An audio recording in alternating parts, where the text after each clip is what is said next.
Štvrtýfinálový súboj v slovenskom pohári bolo vlastne reprízou pohárovej overtúry spred 3 rokov. Vtedy mal Slovan v Brezne šťastie, gólom Jaroslava Týmka vyhral po predĺžení 2-1.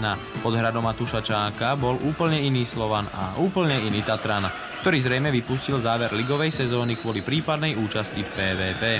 Prešov mal požičané spred 3 rokov a snažil sa aj vrátiť, lenže prvú vážnejšiu akciu mali slovanisti už v 2. minúte, keď Németh strieľal slabo a nedôrazne. Prvý pokus Prešovčanov prišiel v 7. minúte. Kožuch priťukol Kocúrkovi, ale zo spolupráce dvoch mladých futbalistov nebolo nič. Potom si dvojica K plus K úlohy vymenila. Kožuch bol pred brankárom Königom, no oslavy 25 narodenín mu nepokazil. Kožuch bol už bez síl. Slovanisti mali pred týmto stretnutím klubové problémy, to iste viete. Odvolanie Dušana Galisa rozhodne na pokoji pridať Belasim nemohlo. Na pokoji nepridalo ani Silardovi Némethovi, ktorému sa v poslednom čase nedarí strieľať góly. Spoza 16 napriahol, ale v 18. minúte bolo stále 0-0. Galisov dočasný nástupca Jan Švehlík si mohol na lavičke aj vlasy trhať. Slovan mal snahu, bol aj na trávniku aktívnejší, všetko bolo málo platné. Prešovská defenzíva v jarnej časti konečne v kompletnom optimálnom zložení Špilár, Varga, Petruš a Gerich pracovala ako mala. Prešovčania sa teda zamerali na defenzívu, v útoku sa im príliš nedarilo. Stanislav Varga, ktorý po zranení debitoval v stredu pod Dubňom v lige proti Žiline, ešte hľada svoju starú formu. V prvom polčase bol futbal zväčša bez vzruchu, za pozornosť hádam stojí titelová bomba z priamého kopu. Petruš odvracal v poslednej chvíli na rohový kop. Zaujímavosťou je, že Slovan kopal v prvom polčase menej rohových kopov ako Tatran. Prvá 45 minútovka sa skončila na Sihoti bez gólov. Viaceré futbalové osobnosti na čestnej tribúne museli čakať na kvalitnejší priebeh až po zmene strán a veru prišiel. Stretnutie sa zdramatizovalo a prvú veľkú šancu mali Prešovčania. König bol spoľahlivý. Potom sme už videli zväčša hru na jednu bránu. Prvú vyloženú šancu do vtedy chudobnom zápase mal Jozef Mužlaj. Seman mu príležitosť reflexívne zlikvidoval, ale nakoniec ani nemusel, postavenie mimo hry. O pár minút neskôr mal objav slovenského futbalu v roku 1996 Szilárd Németh, rodák z Komárna, na kopačke otvárací gól.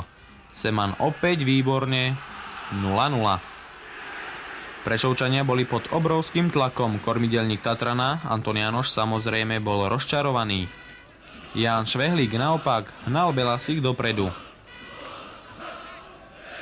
Horúcu 10-minútovku Tatran napokon prežil, hoci po peckovom centri a následnej Gomezovej hlavičke už všetci videli loptu v sieti.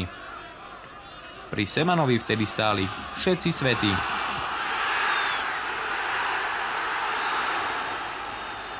Ešte raz. Gomez sa lopte pekne poklonil, ale neuprosil ju, aby zavítala za Semanov chrbát. V mladom prešovskom kolektíve nastal rešpekt zo súpera. Možno áno, lebo zelenobieli mali ďalej na mále. Szilárd Németh prešiel v 16. súpera ako nôž maslom, ale nikoho nenašiel.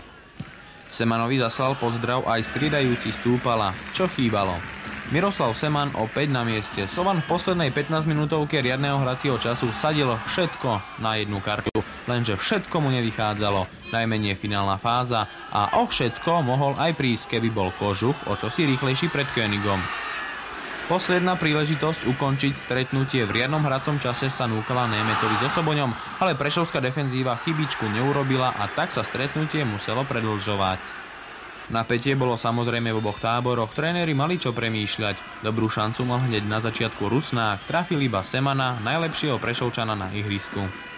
Po prvom predĺžení sa nerozhodlo, nervozita, napätie iba vzrástlo, lenže aj rýchlo opadlo.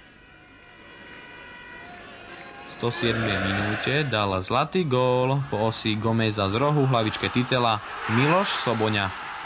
A výbuch radosti mal Belasi nádych.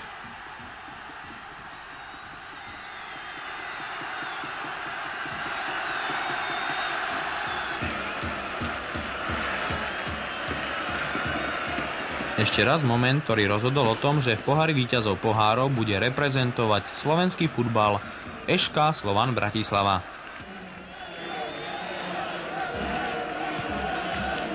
Prešovčanom sa teda ani reparát nevydaril.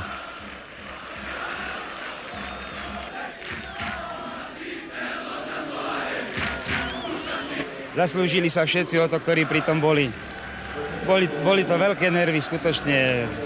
Predsa je to len rozdiel byť hráčom a byť trénerom, no.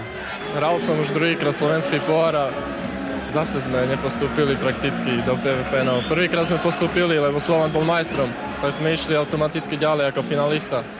Dúfam, že už tretíkrát sa mi to podarí, keď budem vo finále.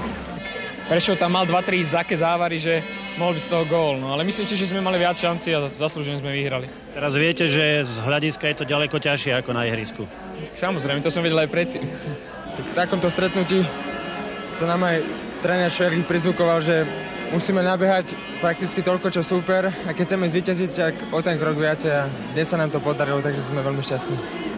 Šťastní boli po zápase aj tí najvernejší, ktorí na tehalom poli uvidia ťažké stretnutia Slovana v PVP.